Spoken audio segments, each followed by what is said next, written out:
Olá, sejam bem-vindos a mais um Educa Floripa. Hoje o programa tem um convite especial. No dia 3 de abril, a Prefeitura de Florianópolis, por meio da Secretaria de Educação, lança o seminário Floripa Alfabetizada. O evento acontece às 9h40 da manhã no Centro de Cultura e Eventos da Universidade Federal de Santa Catarina. E para falar mais sobre esse programa tão importante, a gente conversa agora com Fabrícia de Souza, que é subsecretária de Gestão da Educação. Bem-vinda, Fabrícia. Obrigada. Vamos começar falando então dos principais objetivos aí desse programa. O principal objetivo do Compromisso Nacional Criança Alfabetizada e então nosso programa Floripa Alfabetizada é que as crianças se alfabetizem na idade certa, vindo desde a educação infantil até o ensino fundamental no segundo ano. Então, o principal objetivo é que no primeiro e segundo ano as crianças sejam alfabetizadas. No terceiro, quarto e quinto, a gente tem uma recomposição de aprendizagem, entendendo que aqueles que não se alfabetizarem ali, eles fazem recomposição de aprendizagem, mas até o quinto ano que todas as crianças estejam completamente alfabetizadas, justamente para que vão para os anos finais do ensino fundamental alfabetizados para poder adquirir aí os conhecimentos das outras áreas de conhecimento. Como você falou, esse é um trabalho que tem sido reformulado, né? Um foco desde os primeiros anos escolares. Desde a obrigatoriedade do ensino básico, né, da educação básica, que é lá na pré-escola, no G5, G6 da pré-escola, que esse compromisso já seja feito lá na pré-escola. E então, quando a criança entra no primeiro e segundo ano, ela dê continuidade a essa alfabetização, que nós chamamos também de letramento, né? Que é entender a função social da escrita e a criança adquirir os conhecimentos necessários para que realmente possa ler e escrever, compreendendo o texto, compreendendo o teor, né, de qualquer texto de leitura ou de escrita, que ele tenha as habilidades de escrita, e então ele consiga, né, se apropriar de mais e mais conhecimentos. E agora falando sobre o seminário em si, que acontece no dia 3 de abril, como é que ele vai ser? Qual é o formato dele? O seminário, então, ele é organizado principalmente para os professores do grupo 5, grupo 6 da pré-escola, e para os professores dos primeiros anos do ensino fundamental, que são os nossos pedagogos. Então, esse é o público-alvo. E então, ele organiza, desde o ano passado, da primeira edição, nós organizamos ele com práticas exitosas de alfabetização, e nessas duas modalidades de ensino. Então, os professores se inscrevem com trabalhos que desenvolveram com as crianças e apresentam essas práticas, porque um dos itens do Compromisso Nacional é esse compartilhamento de práticas e entender que todos os professores são responsáveis pela alfabetização dessas crianças. Então, práticas exitosas de alfabetização que são compartilhadas para que a gente pegue exemplos, para que a gente entenda como é que a nossa rede municipal está se organizando nesse compromisso e para que a gente então faça mais e mais formações centradas aí no que a gente ainda não está conseguindo adquirir, no que os nossos professores precisam ser mais formados e que os outros professores que têm práticas já consolidadas possam socializar as suas práticas e então a gente abrir aí um maior campo de conhecimento para os professores também sobre as práticas. Além dessa capacitação profissional do trabalho com os professores, vocês têm uma preocupação com o conteúdo que é apresentado, né? Esse é outro planejamento pedagógico aí. Então a gente organiza esse seminário também com as práticas dos professores e também com o nosso referencial curricular.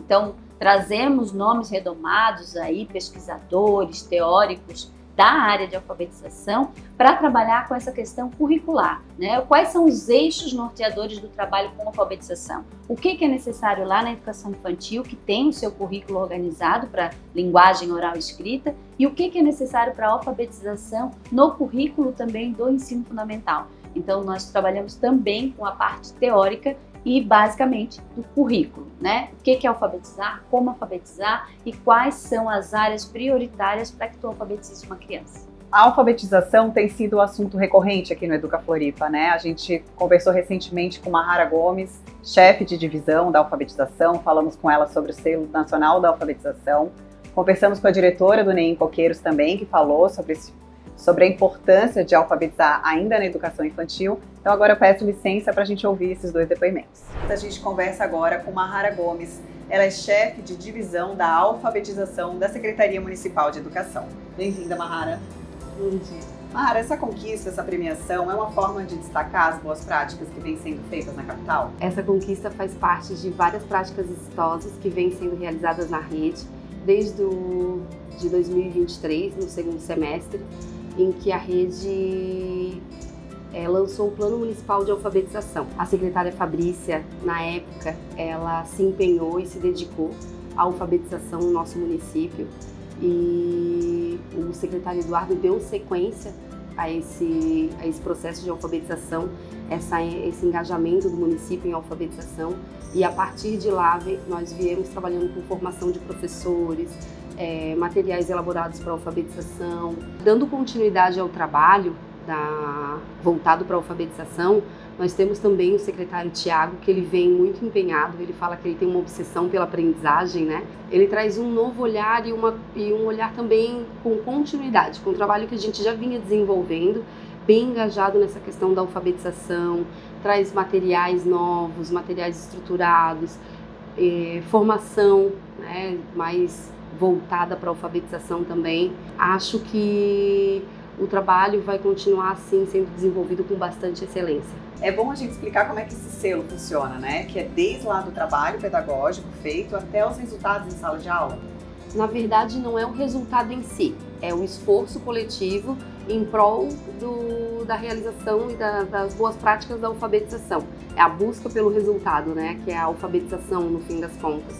Então, a implementação de políticas públicas, os materiais didáticos voltados para a alfabetização e todas as práticas, como a formação de professores. Então, todo esse esforço coletivo é o que traz o resultado do selo. Na verdade, ele é uma avaliação do que o município fez em prol da alfabetização. É o levantamento de políticas públicas realizadas em prol da alfabetização, dos esforços em prol da alfabetização. O resultado ele acaba vindo em decorrência desse esforço coletivo. É um esforço coletivo que ele é de secretaria, que ele é das equipes gestoras das unidades educativas e principalmente dos professores, que acreditam, né, e acabam desenvolvendo esse trabalho maravilhoso em sala de aula. Então, o resultado ele acaba vindo com os esforços que são depositados nele, né? Você falou em formação de professores, né? Quando a gente fala em educação de qualidade, não dá para fugir dessa capacitação profissional. A formação de professores ela é essencial nesse processo. Nós temos aqui na rede, né, como prática a formação continuada dos professores, que ela acontece mensalmente nas horas de atividade dos professores. E essa formação, ela ajuda a garantir esse processo de alfabetização. Todos os professores em 2023, eles receberam formação voltada para a alfabetização. Desde a educação infantil até os anos finais, os profissionais passaram por uma formação para entender como funciona o processo de alfabetização.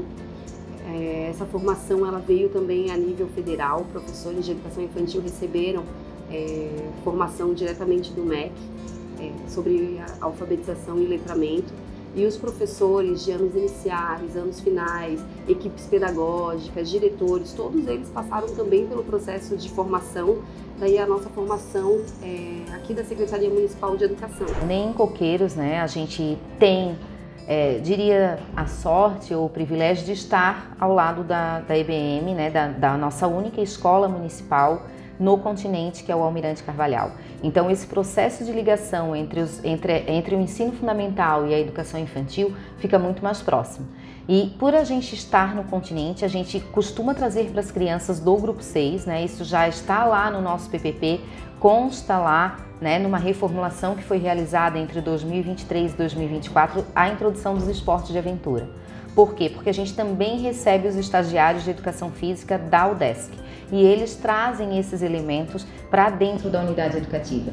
Então a gente tem, né, como uma rotina, desde 2023, diferentes esportes de aventuras em parceria com a UDESC, em outros momentos de forma independente, né? Hoje a gente tem, né, previsto já na organização para 2025 a trilha de naufragados, a gente tem, né, a visitação à Costa da Lagoa, a gente tem o free surf em Jurerê Internacional, numa escolinha lá, que daí a gente está aí na luta para conseguir uma parceria para levar. A gente tem a Canoa Havaiana e a gente tem a Noite do Pijama, que acontece entre os dois grupos. Porque o que acontece? No nosso MEIM, todas as nossas crianças são parciais.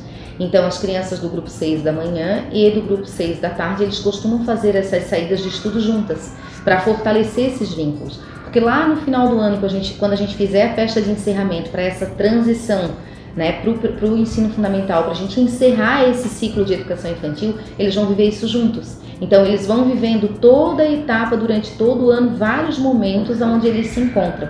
E isso fortalece o vínculo entre eles, até porque depois eles vão para outras escolas, muitas vezes juntos, em diferentes turmas juntas, turmas separadas, e isso também fortalece a relação para que eles fiquem mais fortes lá na frente, né? Onde eles se reconheçam como pares, mesmo não estando diariamente na mesma sala de referência. Para 2025, o NEM Coqueiros prepara um projeto de transição, baseado também nas diretrizes apresentadas no seminário Floripa Alfabetizada. A partir do diálogo com profissionais e equipe pedagógica, o objetivo é garantir que cada etapa seja uma continuidade do aprendizado. Diretora, e na sequência aqui do Educa Floripa, a gente vai ver uma matéria sobre Libras como componente curricular. Esse, no caso da alfabetização, é uma questão essencial para vocês que têm um percentual grande aí de crianças com deficiência. Atualmente, em Coqueiros, tem uma média de 160 crianças matriculadas. Dessas 160, a gente aproxima 30% de crianças com deficiência. Entre elas, a gente tem diversas deficiências, inclusive crianças surdas, né? Onde a gente traz, então, o professor de Libras para o acesso para essa criança, mas não só para essa criança. Incluir uma criança surda é fazer com que ela se comunique com o mundo, né? E para ela se comunicar, a gente não precisa que só ela saiba Libras. A gente precisa que toda a unidade entenda o que ele quer nos dizer, né? Então, o professor de Libras, ele vem como um profissional que vai ampliar, né? Vai trazer a Libras para todas as crianças, né? Considerando o número de crianças não verbais, a gente também faz uso da comunicação alternativa, que é a comunicação com essas crianças através de placas informativas, onde a gente informa os nossos combinados, se está tudo bem, se não está tudo bem, né? E com a chegada da criança surda, a gente tem trazido a comunicação alternativa atrelada a Libras, para que a Libras faça parte não só como uma possibilidade, mas sim como uma segunda língua, né? Hoje, em Coqueiros, todas as nossas crianças nos 2 turnos têm o ensino de Libras, para que eles consigam sim se comunicar com a criança que é surda e também entender que é uma língua diferente da nossa que a gente usa, mas que transmite, né, toda a importância, né, dessa inclusão dentro da nossa sociedade. É compreender que a inclusão ela acontece nesses detalhes. É compreender que uma criança que não consegue falar precisa encontrar uma forma de se comunicar. Então, a comunicação alternativa vem de encontro ao ensino de Libras para que a gente consiga, sim, ampliar, né, essa inclusão dentro da nossa unidade. Esse talvez seja o assunto mais importante aí quando a gente fala em educação, né? Vocês já pensam em novas estratégias para alcançar melhores resultados esse ano? Sim, é o nosso foco. E hoje, com uma nova gestão da Secretaria Municipal de Educação, com o secretário Thiago Peixoto, nós já estamos organizando um plano de aprendizagem, que ele é amplo e ele trata, então, do cerne, né, do que a escola existe, que é a aprendizagem. As crianças estão ali para aprender. Então, para além da alfabetização, que vai ser nosso foco, com materiais estruturados também para as crianças do 1º e 2º ano, a gente também tem um plano de aprendizagem aí para todas as etapas, né? Para o 1º ao 9º ano, para a educação infantil, para a gente criar indicadores aí de qualidade mesmo do ensino e da aprendizagem dos nossos estudantes. Então, nós temos aí um ano de muitas novidades, de muita aprendizagem, de muito trabalho compartilhado, né? Secretaria de Educação e todos os seus professores da rede municipal. A gente tem certeza que vai ser um dia de grandes trocas aí de aprendizado e a gente deseja um excelente evento para vocês. Muito obrigada e que a gente tenha um excelente evento. Agora a gente traz uma seleção de filmes que trazem valiosas lições sobre amor, respeito, perseverança e muito mais. Então prepara a pipoca e aproveite! WALL-E, Em um futuro distante, a Terra foi abandonada devido ao excesso de lixo e poluição. Wall-E, um robô coletor de resíduos, continua sua rotina solitária até encontrar Eva, uma robô enviada para buscar sinais de vida no planeta. Juntos, eles embarcam em uma aventura que destaca a importância do cuidado com o meio ambiente e os perigos do consumismo desenfreado. Durante a Segunda Guerra Mundial, Isabel Green enfrenta dificuldades para cuidar de seus filhos e da fazenda enquanto seu marido está na guerra. A chegada da enigmática babá Nanny McPhee traz disciplina e magia ao cotidiano da família, ensinando lições sobre fé, cooperação, coragem e a importância de ajudar uns aos outros. Quando a Terra é invadida pelos Boves, uma raça alienígena em busca de um novo lar, a jovem Chip consegue evitar a captura e acaba formando uma amizade improvável com O, um Bove excluído por seus pares. Juntos, eles embarcam em uma jornada que ensina sobre tolerância, respeito às diferenças e o verdadeiro significado de amizade. Cindy e Jim Green são um casal que, após enfrentar dificuldades para ter filhos, escrevem seus desejos sobre como seria o filho ideal e os enterram no jardim. Misteriosamente, Timothy, um menino com características especiais, surge em suas vidas, trazendo lições sobre aceitação, amizade e respeito às diferenças. The only one with a secret. Really?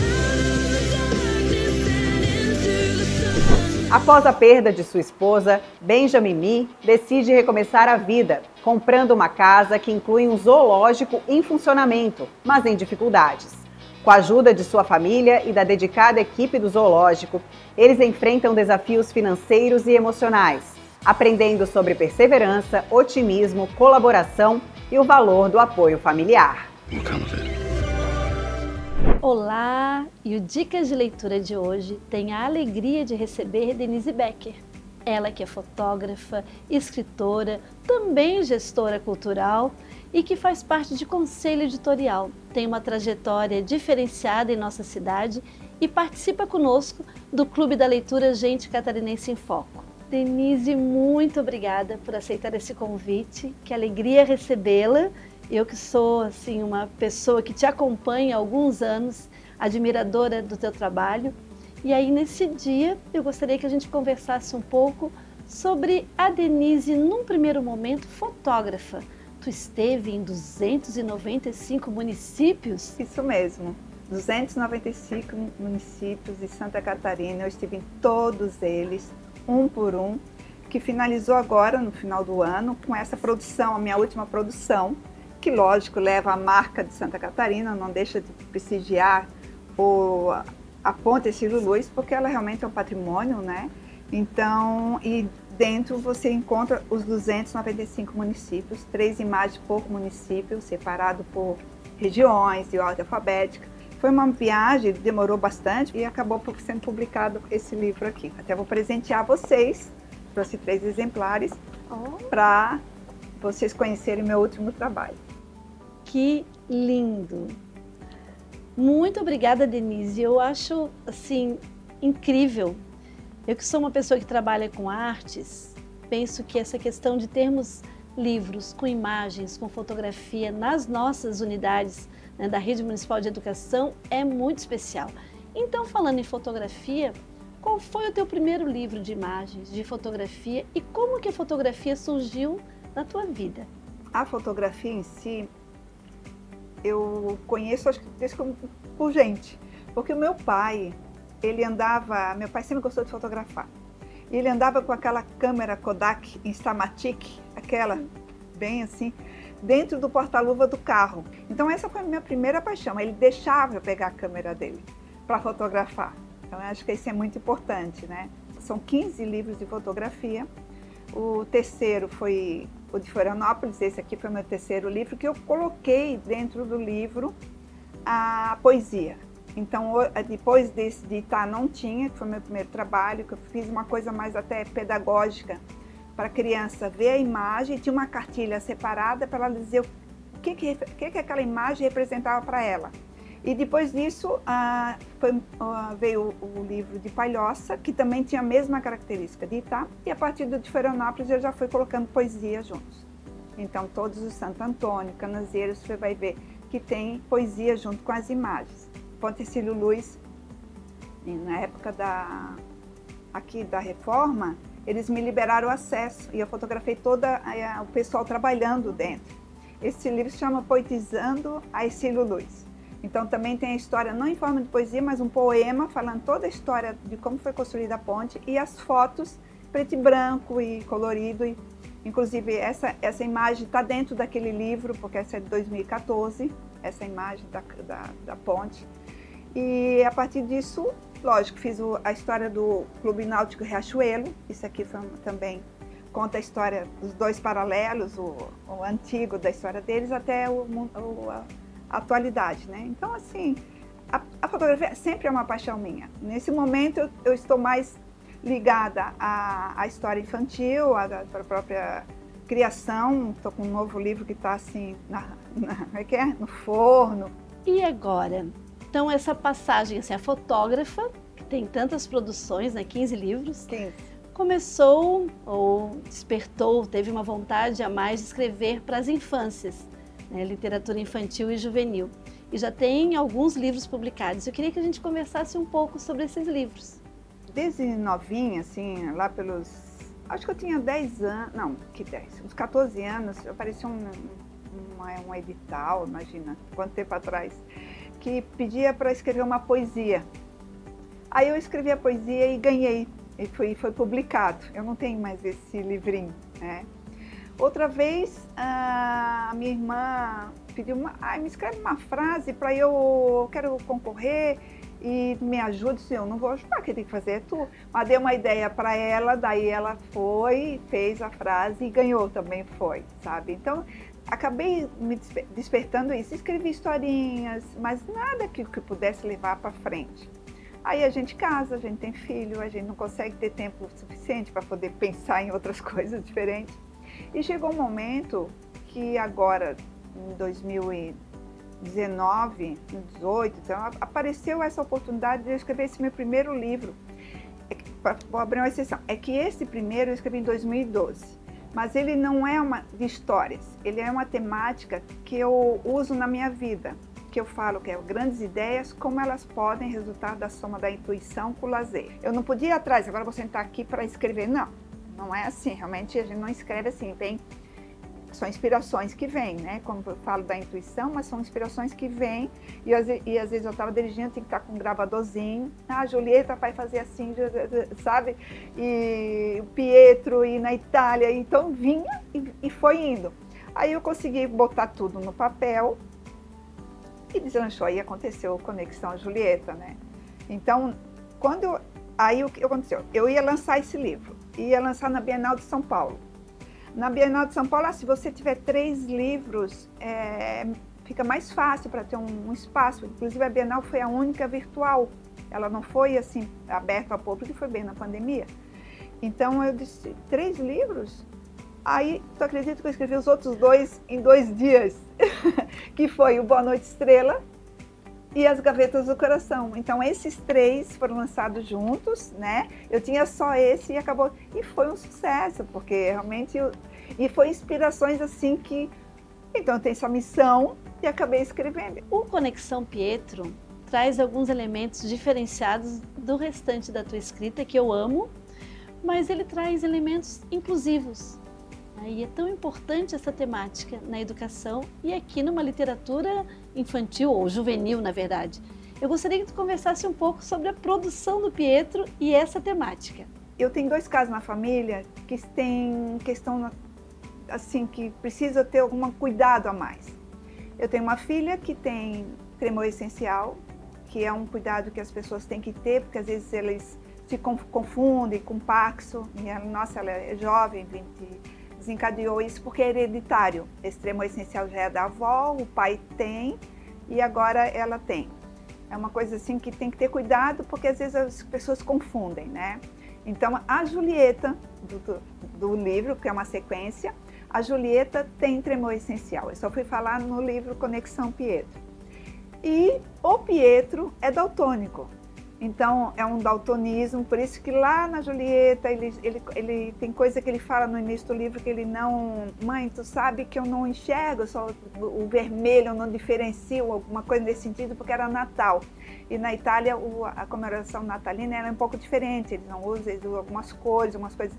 E daí ela deixou separado, esse é a roupa que você vai usar no Natal. Porque ele confunde tudo, as cores. E isso realmente também é familiar, né? Um sobrinho que é daltônico, meu pai já era. E o meu pai é fotógrafo, né? Então tem isso, fotógrafo, e ele daltônico, sim, realmente chegava a perguntar que cor é essa, porque são coisas que a gente não tem o que dizer, né? Esse meu sobrinho pintou a onça de verde, então são detalhes, ele sempre tinha um amiguinho do lado para dizer as cores, e eu falei para minha irmã, e escreve no lápis de cor a cor que é, para daí ele ler e ter noção que sabe que o céu é azul, então ele procura o azul, a mata é verde, então assim. E em 2 tópicos, muito rapidamente, eu falo, a Julieta comenta que ela tem tremor essencial, numa ocasião que eles perguntaram por que ela estava tremendo, e o Pietro, na hora que ele confundiu as cores, também ele falou que ele era daltônico. Então eu tive esse cuidado que não é muito divulgado, né? A acessibilidade é tão grande, tem tantas coisas que tem que ser observadas, tanto nas crianças, adultos, e eu coloquei esses 2 no livro, que são muito familiares. Fotógrafa, escritora, é uma pessoa que tem essa sensibilidade para as artes e também possui uma editora, a Editora Filia. E eu queria que a gente conversasse um pouco sobre a editora, sobre essa produção, sobre como surgiu a editora, o significado do nome e o que tem de novo sobre essa editora. Eu tenho a editora há 5 anos e, inclusive, esse foi o primeiro lançamento da editora, a Editora Filia. Filia porque significa que eu fiz uma busca e eu queria uma coisa relacionada à amizade. Então, uma das formas de amor, que esse amor, filia, é o amor de um amigo, um amor fraterno. Inclusive, meu outro selo, que é Letras Amigas, já está dizendo Letras Amigas, né? E, realmente, eu tenho 5 anos, já tenho, acho que, uns 15 produções, inclusive algumas minhas. No ano passado, eu lancei 5 novos livros de 5 autores diferentes. No Letras Amigas também tem outras publicações, mas relacionado ao público infantil juvenil, eu tenho em torno de umas 12, 13 publicações. E esse ano, quando a editora faz 5 anos, eu vou lançar um novo edital, uma chamada para novos escritores infantis, né? E gratuito, vão receber o livro publicado.